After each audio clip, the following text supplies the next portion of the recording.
Malai Apple ఇది ఎన్నో ఔషధాలు కలిగిన పండు. శీతల ప్రాంతంలో మాత్రమే పెరిగి ఈ పండు ఆరోగ్యానికి ఎంతో మంచిదంటున్నారు నిపుణులు. ఈ పండు తింటే కిడ్నీలో రాళ్ల సమస్యకు మంచి మెడిసిన్ అంటున్నారు నిపుణులు. అంతేకాదు కోలన్ క్యాన్సర్ ను కూడా ఈ పండు నియంత్రిస్తుంది. ఆయుర్వేద ఔషధాలలో దీనిని విరివిగా వాడతారని నిపుణులు చెబుతున్నారు. ఎక్కడో హిమాలయాల్లో పెరిగే ఈ చెట్లు ఈ సీజన్లో మాత్రమే కాయలు కాస్తాయి. ఇప్పుడు ఈ అరుదైన చెట్టు తెలంగాణలోని ఓ ఆయుర్వేద వైద్యురాలి ఇంటి పెరట్లో పెరిగి మంచి కాపు కాస్తోంది.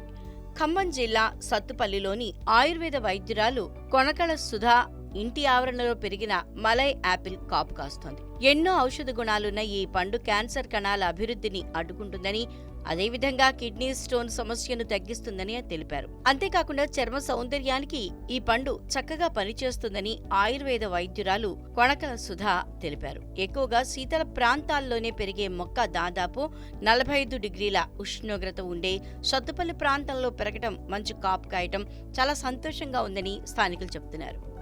మల్లె యాపిల్ అంటారండి. ఇవి అరుదుగా దొరుకుతాయి.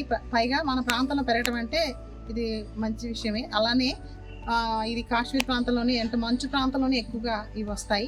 దీంతో పాటు ఇది ఉపయోగాల్లో మనకి ఇంపార్టెంట్ ఏంటంటే కొలాన్ క్యాన్సర్ వచ్చిందని అంటే తగ్గటం అని అంటే కొంచెం కష్టమైన విషయమే, కానీ ఇది కొలాన్ క్యాన్సర్కి బాగా ఉపయోగపడుతుంది.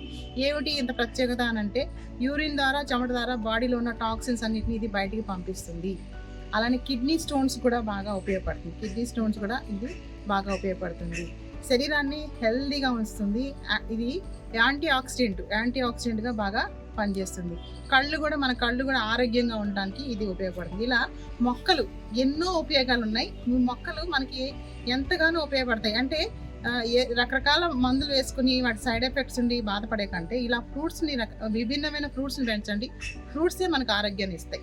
ఈ ఫ్రూట్స్ వల్ల మనం ఎంత ఆరోగ్యం పడుతున్నాం అంటే మొక్కలు మనుషులు లేకపోయినా భూమి మీద మనకు మనగలుగుతామేమో కానీ, ముందుకెళ్తుందేమో కానీ మొక్క లేకపోతే మాత్రం మనం బ్రతకలేము. ఎందుకంటే ఆక్సిజన్ కావాలి. అలాంటప్పుడు మీరందరూ మొక్కలు పెంచండి, పర్యావరణాన్ని కాపాడండి.